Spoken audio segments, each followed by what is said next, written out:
Olá, meu nome é Débora Zappi Monteiro. Eu sou aluna de pós-graduação da Faculdade Descomplica, da pós em Prática e Docência no Ensino em Português. Hoje estou aqui para apresentar meu pitch, né, a formação de leitores. Então, né, esse é o tema do pitch de hoje. Dentro, né, desse tema, a gente tem, então, a problemática, como formar leitores, né, e os professores conhecem as diferentes modalidades de leitura? São dois pontos que a gente vai abordar um pouquinho aqui. Por quê? Né?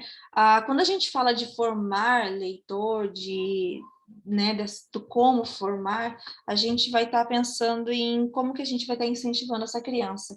Muitas famílias não têm esse incentivo desde casa, ou por não ter condição de comprar, ou por não disponibilizar tempo para essa criança, para auxiliar na leitura, né, para que a leitura seja significativa. Então, né, a escola acaba tomando esse papel. Então, como a escola toma esse papel, os professores têm que ter esse conhecimento para poder passar para os seus alunos, né, e alguns professores não vão ter uma leitura também, né? Não consegue compreender com propriedade o texto que eles estão consumindo, mas apenas decodificar ali. É possível, então, formar leitor? Sim, ela é uma formação contínua, então a gente vai ter esse contrato, não é um contrato assinado uma vez, vitalício agora, a pessoa e o livro, né? A gente vai ter que ter uma continuidade, né? Necessita de materiais de leitura e situações que favoreçam a construção de sentido. Então, o que acontece?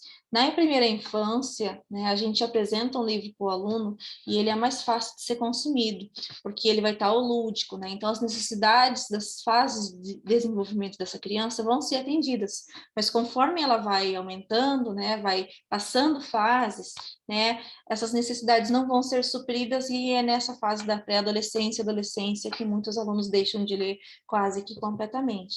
Então, é importante ela ser continuada, a gente encontrar para esse aluno um livro que se adeque às expectativas dele. Modalidade, né, então, de leitura que os parâmetros curriculares nacionais nos trazem, né? Muitas vezes o aluno tem dificuldade de leitura porque ele não conhece essas modalidades, não consegue implementar dentro da leitura no dia a dia, né? Uma delas é a leitura integral, então fazer leitura sequenciada e extensiva de um texto, do começo ao fim, né? Às vezes conforme o tamanho do texto, esse aluno tem a dificuldade de continuar até o final, gosta do texto, gosta do livro, mas não consegue concluir, né? Leitura inspecional, né? Realizar, né, utilizar expedientes de escolha de texto para uma leitura posterior, é aquele momento, né, que o aluno abre o prefácio, né, lê um pouquinho sobre o autor, folha o livro dentro da biblioteca para decidir se ele vai fazer aquela leitura ou não. Né? Leitura tópica, que é uma das que os alunos têm muita dificuldade, que é identificar informações pontuais no texto, localizar verbete em um dicionário ou enciclopédia. Né? Quando a gente trabalha com dicionário e enciclopédia, ele já tem uma dificuldadezinha, né? Ali até mesmo com a questão do alfabeto, né? Da ordem alfabética, localização dessas palavras, mas dentro do texto essa dificuldade é muito maior, né? Às vezes você dá uma pergunta bem específica ali para eles, eles têm que ler todo o texto, né? Até encontrar a resposta, sendo que ele poderia já fazer essa leitura tópica, procurar somente a palavra dentro do texto.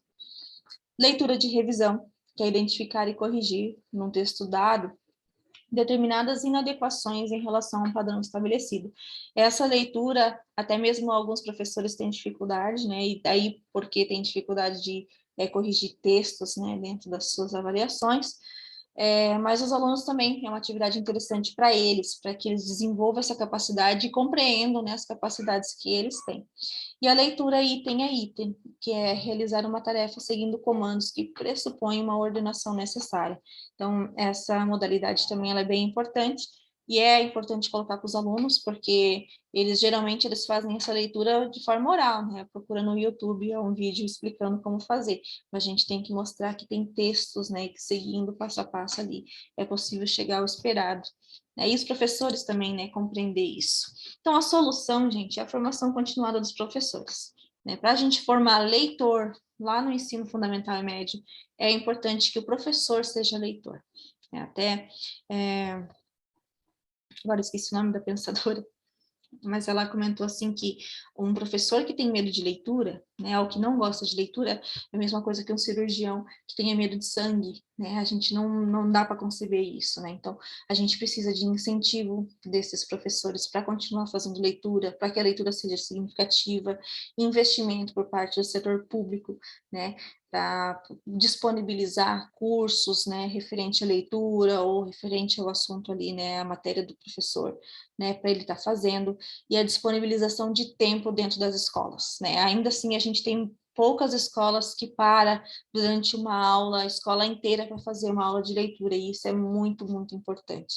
Então, a gente precisa desse tempo sendo disponibilizado na escola também, né, cuidar com excessos, para a gente não estar criando expectativas em cima da leitura do aluno, para que ela possa ser uma prática prazerosa, e se não for por prazer, mas ainda assim que ele possa estar extraindo informações importantes dentro do texto, que vão contribuir ali no dia a dia, na vida dele. É isso aí, então, obrigada.